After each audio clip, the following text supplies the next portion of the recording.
Hello, welcome back to the homestead. I've been gone for a week and a half, which is the longest I've been away from the garden at one time ever. A lot has changed. It supposedly rained the whole time we were gone, but the soil's not that wet, so it must have just been a sprinkle. We have tons of weeds that I have to get rid of. That's pretty much all weeds. Two of our new squashes have sprouted. The Burgess ones have sprouted. The Burgess buttercups, but the white butternut squashes have not sprouted, so I do not know why that would be. The daisies have started blooming, so we have lots of daisies that are either blooming already or getting ready to bloom. But there was a weird flower I just found, and I have no idea what it is. It's super cool. Like, this is the only one. There aren't any others. It's like, the inside of it is like fuzzy. Like a feather almost. But that's the only one. I have not seen any others. Hopefully we get more next year. I just found some more of those flowers, so they must open all the way. Ah, there was a spider on that one. They must open all the way once they're once they're bigger. But those ones are super cool. Like, I have never seen a flower like that, wild or otherwise. Over by the second garden, there's another camper here now. It's temporary, but it was supposed to be moved before we left, but the person who was supposed to move it, I guess, decided not to. It's about to rain. I don't think it was supposed to rain today, not according to the forecast, but because of that, we've set up this new rain barrel that my uncle gave me. It's a 55-gallon barrel. I need to put some mosquito netting on top of it, which will actually be possible on this one, unlike the others, because it has a spigot on the bottom, so I don't have to actually be putting things inside of it, like cups and stuff. This garden's kind of a hot mess. This potato is having some sort of problem. I'll have to look into that in a little bit. Wheatgrass growing everywhere, which looks insane, but actually compared to how many weeds are in the beds that don't have it, that's an improvement, so that'll be less work. Most of the tomatoes look like they're doing really well, even that one that we broke the branch off of. One of its branches seems to be withering, but the other one seems fine. Oh yep, and there's our little tomato that the top broke off of in the hailstorm. Our eggplants are officially gone. Because I highly doubt, well, maybe that one will recover, but I get the feeling that eggplants might just not be worth bothering with up here. Everything seems to want to eat them. The snow peas are insane. They've gotten massive. You can get on that branch. This one looks like it's dying. It's not. That's just the color of it. Those are yellow zucchini, so don't panic. That one's not dying, as far as I'm aware. So it looks like the chokecherry tree is... okay, so it looks like it got eaten by the deer, so we might have to put a fence around this guy. I really didn't think the deer were going to bother it, because chokecherry are native to Montana, and they really don't bother the wild ones, but deer do like saplings. It is still alive at least, though. It's not dead, it just has no leaves, the poor tree. I paid $5 for it, so I'm not too worried about that one. This guy, though, is my baby. This is my Honeycrisp apple.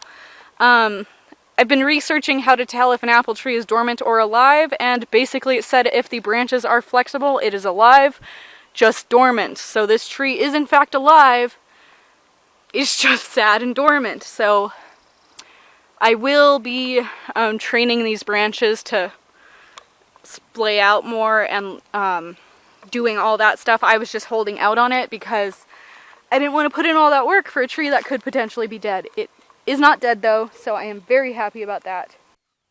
The fuzzy moss I bought is spreading, because now it's growing here. It was about this far out when we got it. This one's spreading too, just not as much. There's the Some of the tendrils have started dropping down and are popping up now. First of all of the tomatoes are getting pretty huge. These are the Pantano Romanescos. Pretty much everything in the garden has been nibbled on by something. I'll have to keep an eye on them to figure out what it is. This one that looks kind of sad is that one that broke in half a long time ago, so it's actually doing pretty well, considering I thought it was gonna die. The potatoes have gotten pretty big. The only ones that don't seem to have sprouted yet are the Yukon Golds, and the sweet potatoes are just starting to sprout. I haven't actually removed the grass and stuff from that side yet, because I forgot. Right here we have all of our beets. They're getting pretty big. I actually went through and thinned them all out to about 1 inch apart, so that in a few weeks, we'll get little baby beets.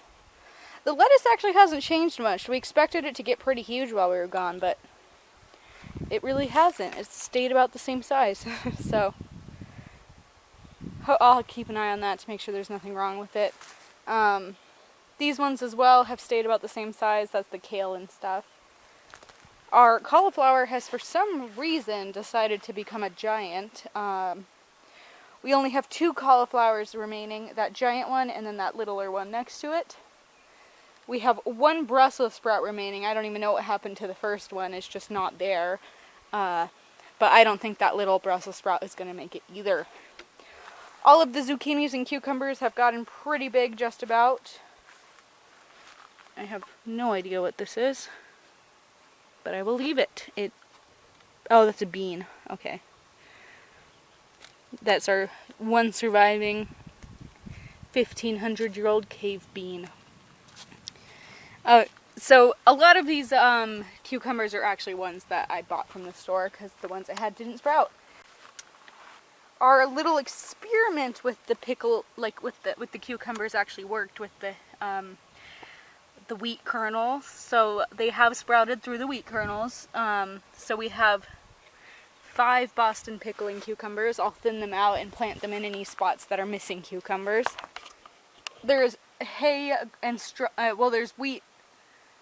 There is wheat literally growing everywhere, which was to be expected. I did know that was going to happen, but it's a lot easier to pull grass than it is to pull weeds, because grass is tall, so you can just grab it.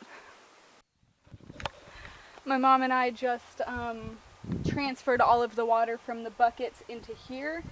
So we actually have almost 50 gallons of water from those rain buckets.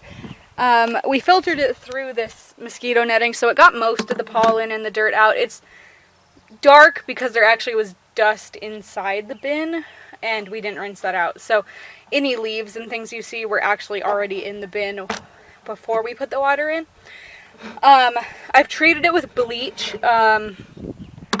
To figure out exact measurements for that, I'd recommend just looking it up online. I had it in one of my homesteading guides, but I don't remember off the top of my head what it said, even though I just did it. I will also come back in the future and add a water flocculant, which is what they use in swimming pools and fish ponds to cause all of that sediment to drop to the bottom. So when that happens, I'm going to put this net all the way to the bottom, put the flocculant in, and then hopefully we'll be able to pull all of the dirt out. That isn't drinking water, it's just for the plants, but I don't want anything weird growing in there, so that's what we're doing. The tub is a little bit off center, so hopefully it'll actually get rain in it. If not, we'll add a second joint to the gutter. I've just thinned out the squash. The ones in the little cups are the ones that I'm actually going to go plant in the garden. The ones in the pots are going to the community garden because they are extras and I do not have space. What you doing, Babu? Are you patiently waiting to get run over?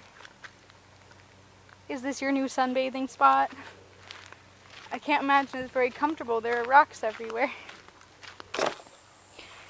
Even though there's only one more empty spot in my grandma's garden bed, I'm actually going to plant both of these varieties because all of the melons we planted in the trellis bed didn't make it So I'll replace one of those with another variety of squash, as well as the tomatoes that my grandma's starting in the greenhouse.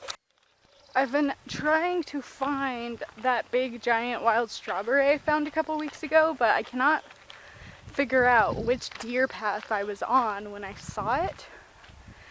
Because there's like hundreds of deer paths back there, and a lot of them have gotten overgrown because they're not being used anymore. So hopefully I find it by the end of the year, because I really wanted to keep an eye on that one.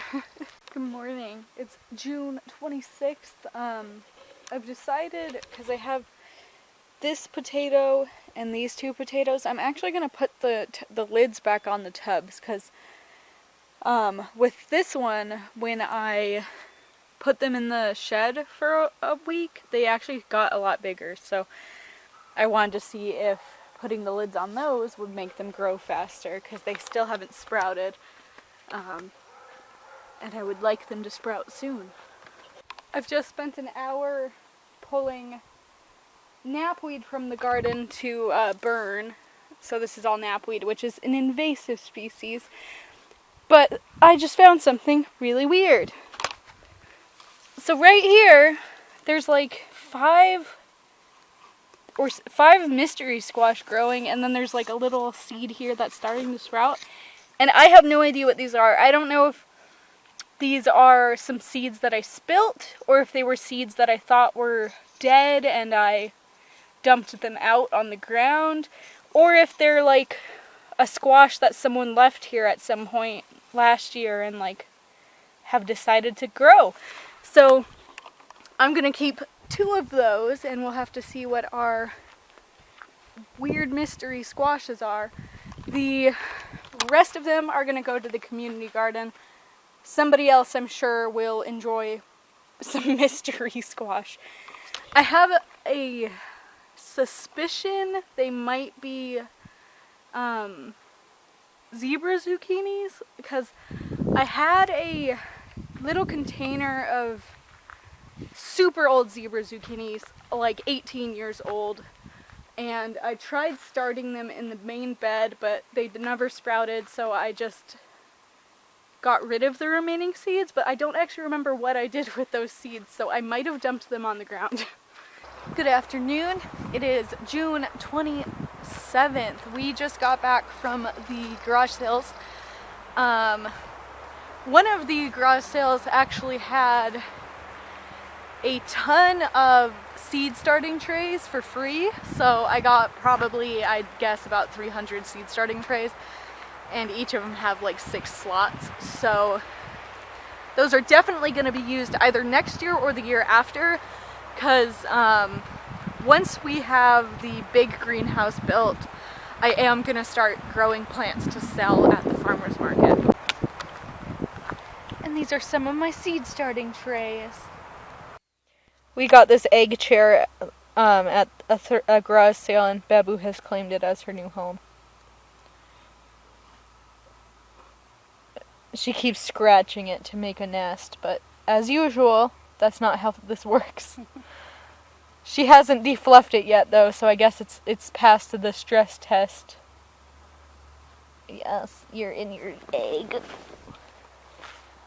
But it's all She's yours. like, oh, now it's all mine. It's all mine.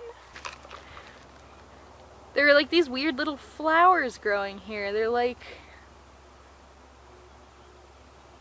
kind of remind me of grapes, like the color of them looks like a grape. I don't know what those would be called. Maybe they're like some kind of Chinese lantern or something. The salad garden is not doing very well because of the heat we've been having. And I think part of it is because this is such a shallow bed with a plastic bottom. I think they might be getting root rot on top of all the heat. So I have made the decision to basically pull up all the salads that are left and make a baby green salad. And then we're gonna pretty much completely redo these 2 beds. Any that look like they're growing really well, I'll set aside and we'll plant back in the bed once I've redone it. And my grandma has some peas growing here, so I'll also dig those up and then plant them back in their places when they are done, when we are done. This is the official dandelion jar. I actually have 2 of these jars, so once both of them are full, I'm gonna make dandelion honey. We also have a wild rose bush, and once that blooms, I'll make some rose honey out of them. I've gone ahead and watered the salad garden just so that tomorrow when I redo the beds and dig them all up, I'll know which ones are worth replanting and which ones we should just eat because they're not doing well. And once I once I redo these beds, probably a little bit deeper and without the plastic bottoms, I'm actually going to be building a partition here covered in tarp so that these won't be in the sun as much since the sun comes down this way for a good portion of the day. So that can be our little section of the garden that doesn't get as much sun. I'm not really a fan of how this trellis is looking, which is why I haven't actually finished it. So I'm going to prototype a different design, and if that works out, I'm going to cut this one down and change it to that design as well. Obviously, it'll be a while before our plants even need a trellis, but I want to have it done now instead of waiting until it's 101 degrees out and I have vines going everywhere. As usual, I have drawn up a plan for the new trellis in here. This is the old one, but I really like these triangle trellises. My only concern was that there wouldn't be enough space for all of my squash plants to actually grow on, since it's just a straight up and down. So what I've decided instead is to do a hybrid between the two, where it's 2 feet flat on the top, so you're not losing this whole bit on the top, and then a foot slanted, a foot outward. It will be a 3-foot board, but a foot outward slanted on either side, because it mainly needs to be 4 feet wide to fit in the space that I have between those 2 beds. After spending more time looking for a pin than actually sawing, I've cut the boards. Those ones aren't cut, those are just extras. Cut all the boards to length. We have 4 4-foot ones for the bars going wide ways. 3 2-foot ones for the crossbars, and then 6 3-foot ones for the slanted angle. The hardest part about putting them together is going to be figuring out the angle to actually slant the side pieces at, because that is not something I am good at figuring out. So hopefully it's not as hard as I think it's going to be. Alright, the wood frame is finished. It's only slightly crooked, not as crooked as I thought it would be, but it will hold squash. I just need to put all of the black netting on it. How are you today, Babu? Yes. Do you want pet pets? Oh. I would give you pet pets. So cute. I have decided, after seeing how well these guys perked up, not to dig them all up yet. So I'm gonna let these ones grow, and once it's time to grow the second batch of salad midway through summer, then I will redo the beds and everything. This bed over here is having a lot of problems with nutrient deficiencies, so I am thinning these ones out to about 2 or 3 plants per little pocket, because they're planted in a grid. And then after that, I'm going to add water-soluble fertilizer. I'm not actually going to be dissolving it into water though, because it is going to rain tomorrow.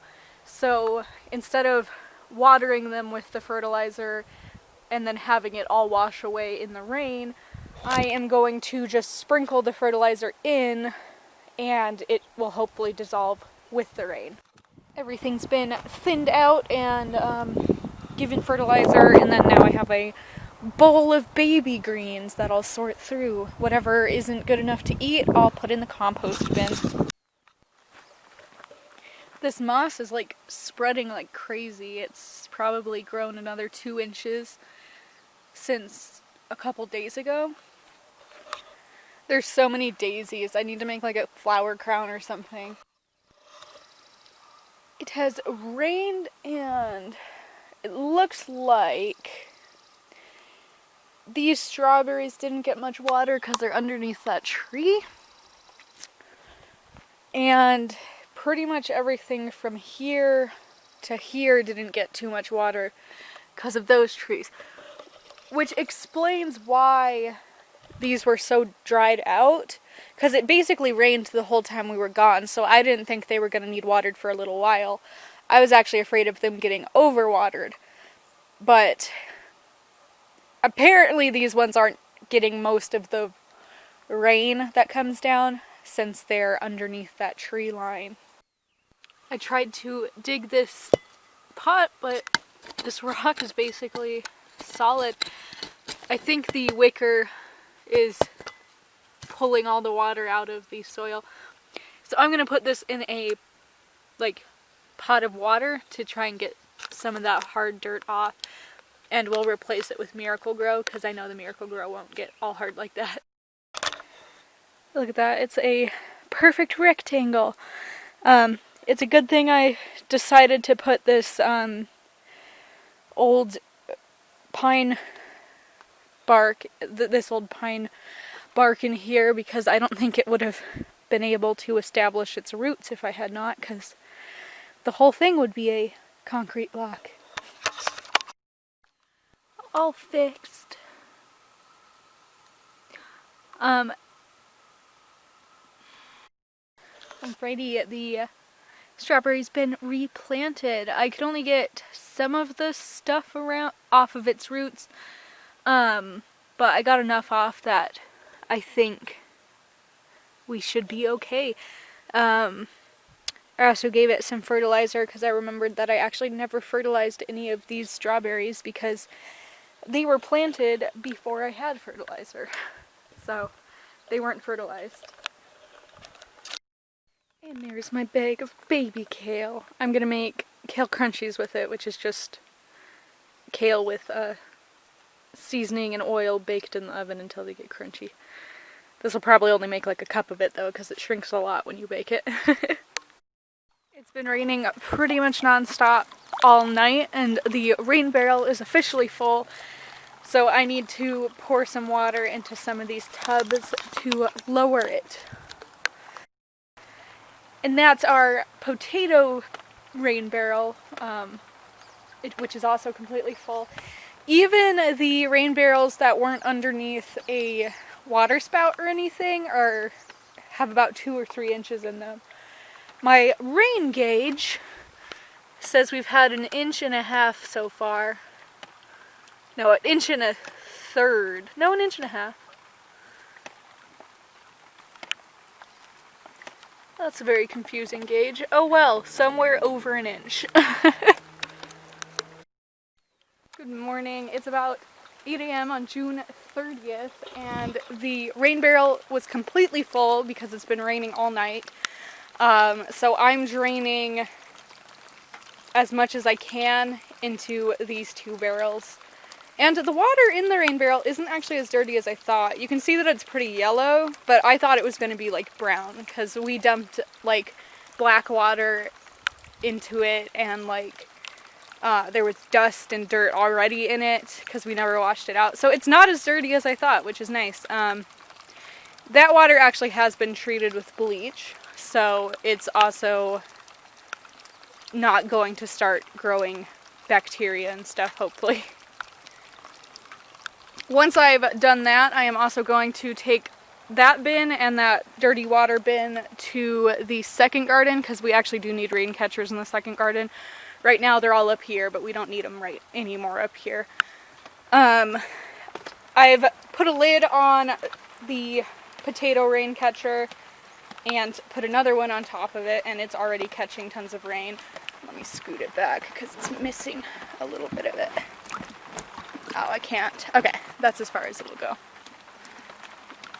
Yeah, so you can see there's like a big stream of water right here. And that's where the majority of the water that these rain catches comes from.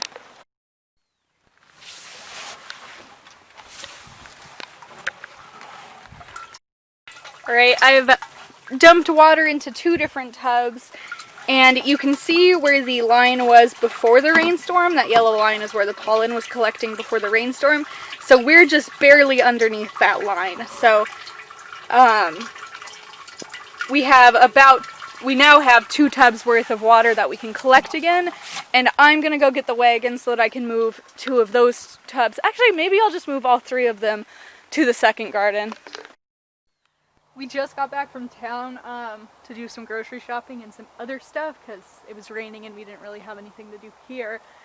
And I just checked the rain barrel, and so last time I showed it to you, it was about 1/4 of an inch, actually more like 1/2 an inch, maybe a full inch underneath this yellow line. Now it's about 1/4 of an inch above the yellow line, so we've probably collected about 2 gallons, maybe 1.5, it's been an hour and a half. So in about an hour and a half, we've collected quite a bit of rain. This one had about 2 inches in the bottom of it when we put it over here, and now it's about 5 inches deep. And then let's see what the rain collecting gauge says. Now the rain collecting gauge is at 1.5 because it was here at the 1.25 mark. So we had 1/2 an inch of rain in the 2 hours we were gone. It's supposed to rain for the next 2, well, not the next 2 days. It's supposed to rain tomorrow and then stop, but we'll see. Maybe it won't rain anymore. Maybe that's just a regional forecast. All of our plants are doing so well, except for the sweet potatoes. Oh, they are sprouting. I guess sweet potatoes just don't take a really long time to sprout. The snow peas are getting pretty tall. Like when I built this little weird cage here, I didn't think they were going to get any taller than that. Now I think they're going to go all the way to the top of the vine before they start growing.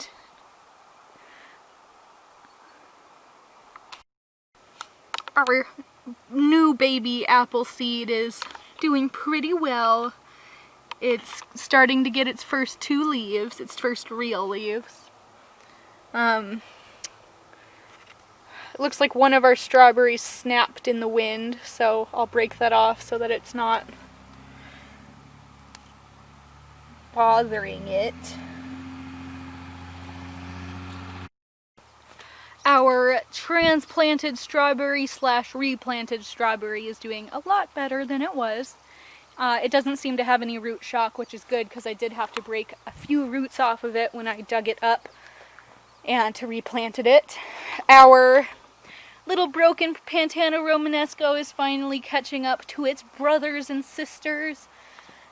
And our little broken boy over here is getting leaves. Look how tiny it is compared to all the others. It does seem like, though, that the Martino's Roma tomatoes just are smaller because that one over there, that little baby right there, is also a Martino's Roma. These 3 are, if I recall correctly, just standard mass-bred Romas. We aren't having too much luck with peppers. Some of our peppers are doing okay, like that one, but some of them are barely the size of a sprout. Like, there's one over there, but you can barely even see it because it's so small.